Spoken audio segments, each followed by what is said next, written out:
जीवनबाट प्रभु तपाईँको आफ्नो छोरी भएका छिन्। शैतानको सम्पूर्ण युक्ति योजना यो छोरीको जीवनबाट घरानाबाट हामी रद्द गर्दछौँ प्रभु येशूको नाउँमा। तपाईँ येशूको नाउँमा तँलाई हामी जाँदछौँ। येशूको नाउँमा हामी तँलाई जाँदछौँ। निक्लेर जा।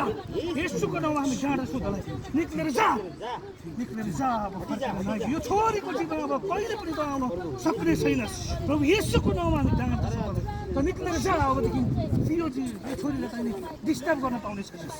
यो छोरी पूर्ण रूपमा येशूमा समर्पित भएको छोरी हो। प्रभुलाई हामी समर्पण गर्छौँ।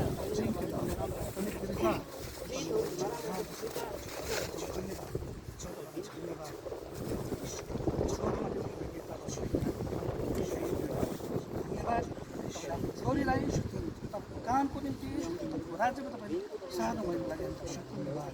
यो छोरीले आजको दिनबाट प्रभु संसार र शैतानको बन्धनबाट छुटकारा पाएकी थिए। यो छोरीलाई जसै तपाईँले जुन उद्देश्यका साथ तपाईँले बनाउनु भएको थियो प्रभु सो उद्देश्यमा तपाईँले फेरि आएको तपाईँले पाउनु भएको छ। किनभने सबै कुराबाट तपाईँले छुटकारा दिनुभएको तपाईँको राज्य तपाईँ प्रभुले तपाईँले आफ्नो फेरि फर्काएर ल्याउनु। यो छोरीको जीवनबाट अबदेखि तपाईँको काम छोरी तयार गर्न लागेको छ प्रभु। तपाईँको वचनमा रहेर तपाईँको आज्ञामा रहेर पूर्ण रूपमा आफ्नो जीवनलाई तपाईँले धन्यवाद।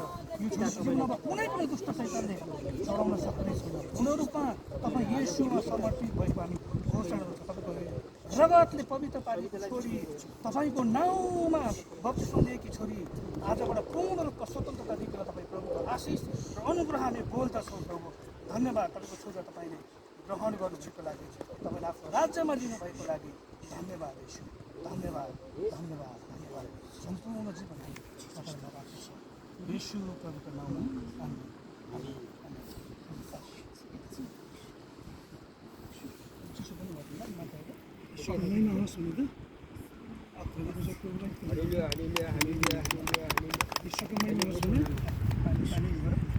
आइहाल्छ